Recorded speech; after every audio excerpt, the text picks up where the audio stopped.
Hi friends, welcome to S stories. അങ്ങനെ നമ്മൾ രാവിലെ 5:30 വീട്ടിൽ നിന്ന് എല്ലാവരും കൂടി നമ്മൾ തൃശ്ശൂർക്ക് പോവുകയാണ് കേട്ടോ. ഗുരുവായൂരപ്പനെ പോയി കാണും, അതിനുശേഷം വടക്കുന്നാഥനെ കാണുന്നൊക്കെയാണ് നമ്മൾ പ്ലാൻ ചെയ്തത്. അങ്ങനെ ഞാനുണ്ട്, അമ്മയുണ്ട്, സാന്ദ്രയുണ്ട്, അമ്മയുടെ അനിയത്തിയുണ്ട്, അങ്ങനെ എല്ലാവരും കൂടി അങ്ങ് പോവുകയാണ്. അങ്ങനെ ഏകദേശം ഒരു 6 മണിയൊക്കെ ആകുമ്പോഴേക്കും നമ്മളെന്തായി, വേങ്ങരയൊക്കെ കഴിഞ്ഞിട്ടുണ്ടായിരുന്നു. ഇപ്പോൾ നമ്മൾ മലപ്പുറം എത്താനായിട്ടുണ്ട്. എൻ്റെ കൂടെ എൻ്റെ companion co pilot Sandra V P ഉണ്ട്. സാന്ദ്ര വി പി വളരെ എക്സൈറ്റഡ് ആണ്. എന്താണെന്ന് വെച്ചാൽ സാന്ദ്ര വി പി ആദ്യമായിട്ടാണ് പോകുന്നത്. അങ്ങനെ നമ്മൾ തൃശ്ശൂർ കഴിഞ്ഞു, നേരെ ചെന്നത് വടക്കുംനാഥൻ്റെ ക്ഷേത്രത്തിലാണ്. പിന്നെ അവിടുന്ന് ഒരു മുളം മുല്ലപ്പൂവൊക്കെ വാങ്ങി അത് സാന്ദ്ര വി പിക്ക് വെച്ച് കൊടുത്തു. പിന്നെ ഒന്നാം രാഗം പാടാനായി സാന്ദ്ര വി പി ഇങ്ങനെ പോവുകയാണ്. എന്തോ റീലൊക്കെ വേണമെന്ന് പറഞ്ഞു. അപ്പോഴാണ് എൻ്റെ മുന്നിൽ ജയകൃഷ്ണനും ക്ലാരയും പോലെ 2 പേരെ കണ്ടത്. ഓ, തെറ്റിപ്പോയി ഗൈസ്. പിന്നെ അവിടെ തൊഴുത് നേരെ ഫുഡ് അടിക്കാൻ വേണ്ടി ഒരു ശരവണ ഭവൻ വെജിറ്റേറിയൻ ഹോട്ടലിലേക്കായിരുന്നു പോയത്. അങ്ങനെ ഏറെ നേരം കാത്തു നിന്നു. കുറച്ച് നേരം കഴിഞ്ഞപ്പോൾ നമുക്ക് മസാല ദോശയും വടയും കിട്ടി. വട നമ്മൾ പറഞ്ഞിട്ടില്ല, ഇവന്മാരുടെ ബിസിനസ് സ്ട്രാറ്റജിയാണെന്ന് തോന്നുന്നു. അത്യാവശ്യം റേറ്റ് ഉണ്ട്, പക്ഷേ നല്ല ടേസ്റ്റും ഉണ്ട് കേട്ടോ. അപ്പോൾ അമ്മയ്ക്കൊക്കെ സാധനം ഇഷ്ടപ്പെട്ടിട്ടുണ്ട്. അങ്ങനെ നമ്മളത് കഴിഞ്ഞ് പിന്നെ നേരെ നമ്മൾ ഗുരുവായൂർക്കാണ് പോയത്.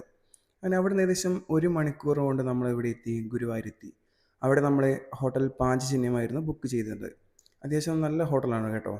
പണ്ടത്തെയാണ്, ഇപ്പോൾ അത് നല്ല ഉഷാറാക്കി വെച്ചിട്ടുണ്ട്. ശേഷം നമ്മൾ പഴയിടത്തിൻ്റെ ഹോട്ടലിൽ പോയി നമ്മൾ ഉച്ചയ്ക്കുള്ള ഫുഡ് കഴിച്ചു.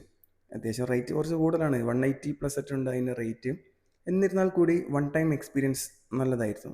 അത്യാവശ്യം നല്ല ടേസ്റ്റൊക്കെ ഉണ്ട്. പിന്നെ നമ്മൾ നേരെ റൂമിലേക്ക് പോയി. പിന്നെ നമ്മൾ റെസ്റ്റ് ചെയ്തു. വൈകുന്നേരം ഒരു 4 മണിക്കാകുമ്പോൾ വീണ്ടും അമ്പലത്തിലേക്ക് ഇറങ്ങി തൊഴുതു. പിന്നെ ഒരു 7 മണിക്ക് നമ്മൾ വീണ്ടും വന്നു. അങ്ങനെ അവിടുന്ന് കുറച്ച് ഫോട്ടോസൊക്കെ എടുത്തു. പിന്നെ പർച്ചേസിങ് ടൈമായിരുന്നു. അതിനുശേഷം നമ്മൾ കുറച്ച് സാധനങ്ങളൊക്കെ വാങ്ങി. പിന്നെ അവിടുന്ന് അരങ്ങേറ്റമൊക്കെ ഉണ്ടായിരുന്നു. അങ്ങനെ ഞാൻ മാത്രമേ കണ്ടുള്ളൂ, വേറെ ആരും ഇത് കണ്ടില്ല.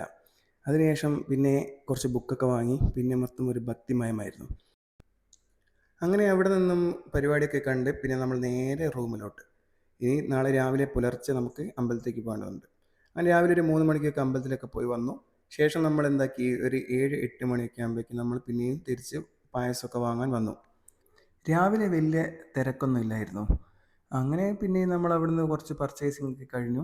അപ്പോഴാണ് എന്നോട് സാന്ദ്ര വി പി പറഞ്ഞത്, സാന്ദ്ര വി പിക്ക് ഒരു റീൽ എടുക്കണമെന്ന്. പിന്നെ ഒന്നും നോക്കില്ല, ചക്കന ചക്കന താ ചക്കന ചക്കന താ ചക്കന ചക്കന താ ഒരു റീലും കാച്ചി. അത്യാവശ്യം നല്ല റീച്ചും കിട്ടിയ റീലിന്. പിന്നെ അവിടുന്ന് ഭക്ഷണം കഴിച്ച് നേരെ കോഴിക്കോടേക്ക്. നമുക്കൊരു 2.5-3 മണിക്കൂർ കൊണ്ട് നമുക്ക് കോഴിക്കോട് പിടിക്കണം. പിന്നെ ഒന്നും നോക്കിയില്ല, ഒരു 80-90 അങ്ങോട്ട് കാച്ചി. ഇതായിരുന്നു നമ്മുടെ ഗുരുവായൂർ ട്രിപ്പ്.